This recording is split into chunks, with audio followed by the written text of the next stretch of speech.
The story begins with a wealthy young man named Tyler, who has planned a fancy dinner date with his girlfriend, Margot. The two are heading to an exclusive restaurant called Hawthorne, owned by the renowned chef Julian. This isn't just any restaurant, it's located on a remote island, accessible only by boat. As Tyler and Margot arrive, they notice that the guest list is filled with other high-profile, wealthy individuals. Upon reaching the restaurant, they are greeted by Elsa, the head waitress, who welcomes them with a professional yet slightly eerie demeanor. She then introduces the guests and gives them a brief tour of the establishment.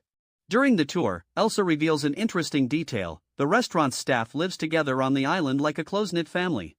They work tirelessly from 6 in the morning to 2 in the night, dedicating themselves entirely to their craft. After the introduction, the guests take their seats in the dining area, which offers a full view of the open kitchen. Inside, a team of highly skilled chefs is meticulously preparing each dish with precision. Before the meal begins, Elsa sets the rules. No phones, no photographs. This experience isn't meant to be captured, it's meant to be felt. Just then, Chef Julian himself enters the room, exuding an intense and authoritative presence. Elsa quietly informs him of an issue. He just glances at Margot, and he chooses to let it slide, for now. As the dinner began, the first dish was served, and while everyone praised the food, Margot didn't seem impressed. Across the table, Tyler, unable to contain his excitement, secretly took a photo of the dish. The staff introduced the next course, and Chef Julian himself stepped out of the kitchen, welcoming the guests and explaining that the meal was not just about taste but about the experience and the details. Margot remained unimpressed, but Tyler's eyes filled with tears as he listened intently. He quickly took another photo, trying not to get caught. Trying to make conversation, Tyler told Margot how incredible the place was, but she shrugged and said it was nothing special. Soon, the next dish arrived, a selection of 5 sausages, but without bread. Confused, one of the businessmen asked Elsa to bring some bread, but she calmly refused. Thinking it was a mistake, the businessmen insisted, even mentioning their connections to the restaurant's investor, but Elsa stood firm, saying they would eat what was served. Margot found the situation ridiculous and refused to eat. Then, the chef introduced the next course, Memory, and shared a chilling story about his past. He spoke of a night when his father, drunk and enraged, attacked his mother, strangling her with a telephone wire. In that moment, young Julian took matters into his own hands and ended his father. The guests fell silent, unsure if the story was real or just part of the experience. But one thing was certain: this dinner was no ordinary one, and things were only getting stranger. Soon, the next dish was served: perfectly cooked meat and tacos. But what shocked the guests was that each taco had a picture printed on it, revealing a hidden truth from their past. The food critic's tacos showed images of restaurants that had shut down due to her harsh reviews, while the movie actor's tacos displayed a scene from his worst film. The 3 businessmen were even more disturbed when their tacos exposed confidential details about their illegal bank accounts. Furious, they called Elsa over, demanding to know how the restaurant had obtained such sensitive information. But Elsa remained unfazed and refused to answer. Meanwhile, Anne's taco had an image of Richard with a young girl, leaving her shocked. She confronted Richard, but he denied knowing anything about it. At another table, Tyler noticed that his taco had a picture of him secretly taking photos of the restaurant's food.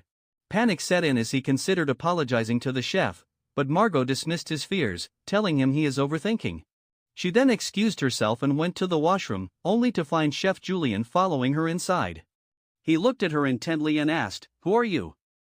Margot hesitated before giving her name, but the chef simply stated that she should not have been here tonight.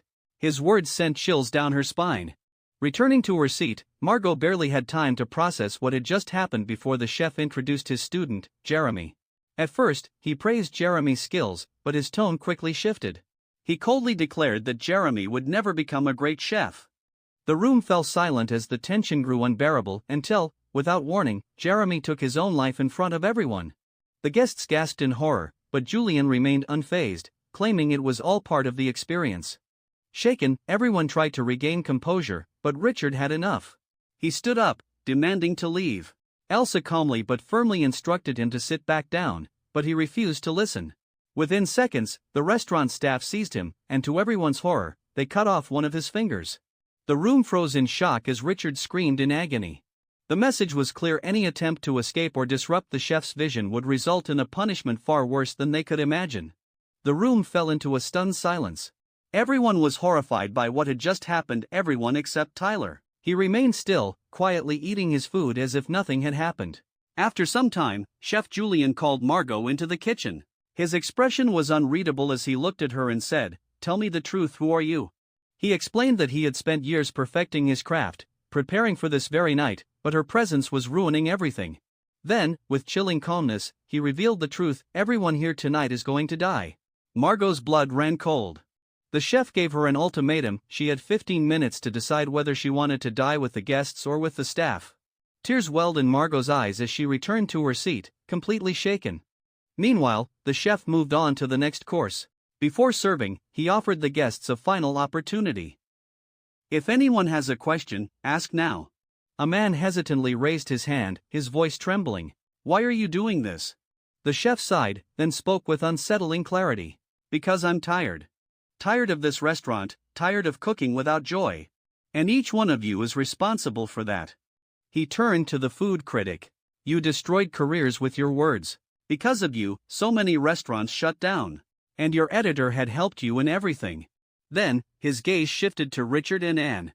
"You have dined here multiple times, yet you've never once appreciated the food. Not a single compliment. You don't even remember the names of the dishes you've eaten here."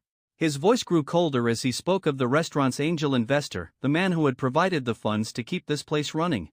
But greed had consumed him. He had tried to change the menu, forcing Julian to compromise his vision for profit. With no emotion, the chef gestured toward the window. The guests turned in horror to see the investor hanging outside, suspended over the water. And in one swift moment, Julian drowned him before their very eyes. The room was dead silent. Then, exactly 15 minutes later, the chef summoned Margot back to his office. This time, he was direct. "What is your connection to Richard?" Margot hesitated, then finally admitted the truth. "My real name is Erin. I'm a prostitute. Richard was one of my clients. He used to pay me well." Julian took in her words, then simply nodded. Without another word, he sent her back to her seat. Before moving on to the next dish, the chef turned his attention to Tyler. "Why did you come here?" he asked. Tyler's face lit up with excitement. "I'd been dreaming of this for months. The moment I got the chance, I booked my ticket immediately." His voice was full of admiration, but there was something unnerving about his enthusiasm, something that made the other guests uneasy. Tyler, without a hint of shame, admitted that he had brought Erin only because his actual girlfriend had broken up with him at the last moment. Hearing this, Erin was furious. Unable to control her anger, she lunged at Tyler, attacking him, but the restaurant staff quickly intervened and calmed her down.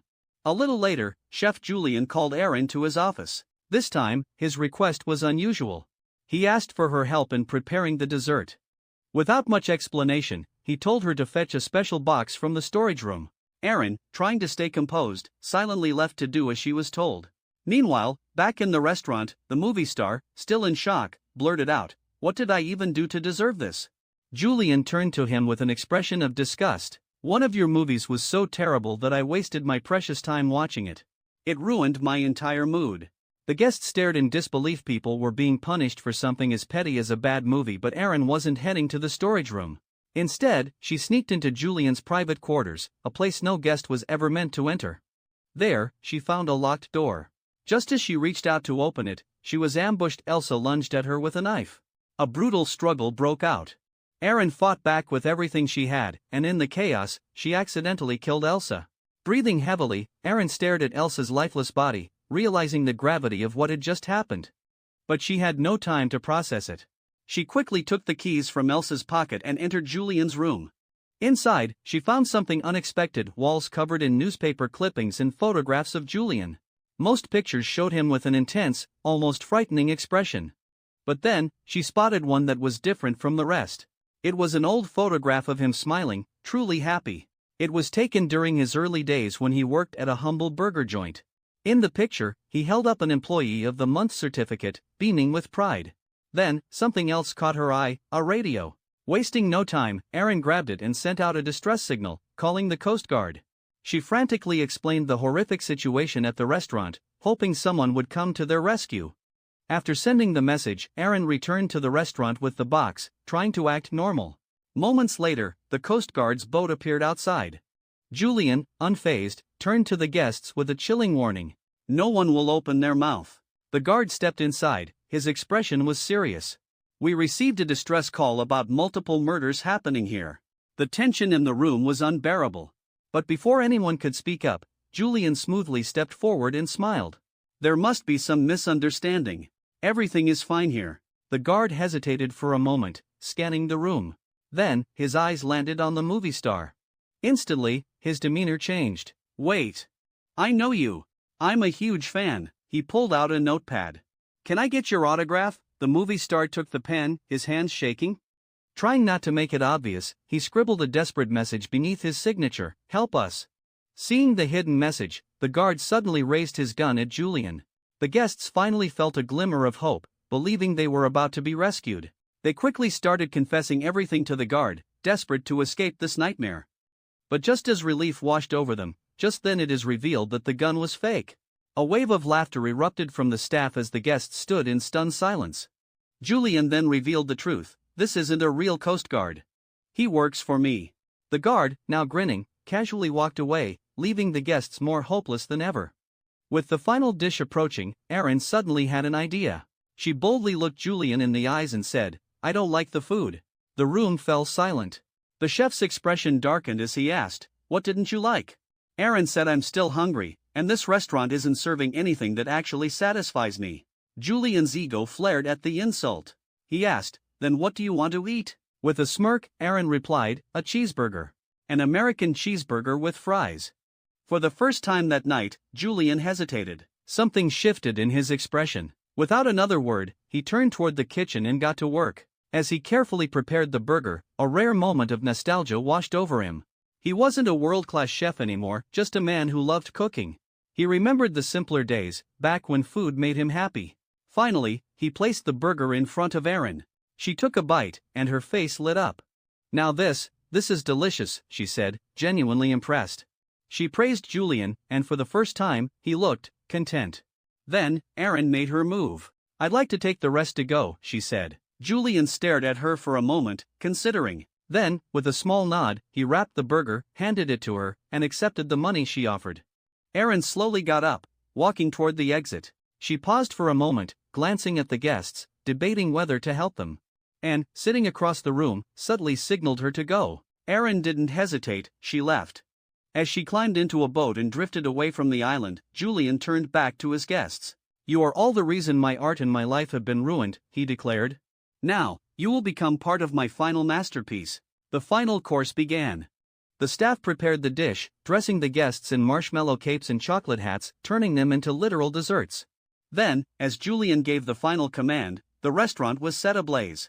Fire engulfed everything: Julian, his staff, and the guests, all consumed by the flames. From the boat, Erin watched as the restaurant burned, its fiery glow lighting up the dark sky. She unwrapped her burger, took a bite, and silently stared at the destruction behind her. And with that, the movie came to an end. Hope you enjoyed this movie. If you liked this video, then don't forget to subscribe. See you in next one.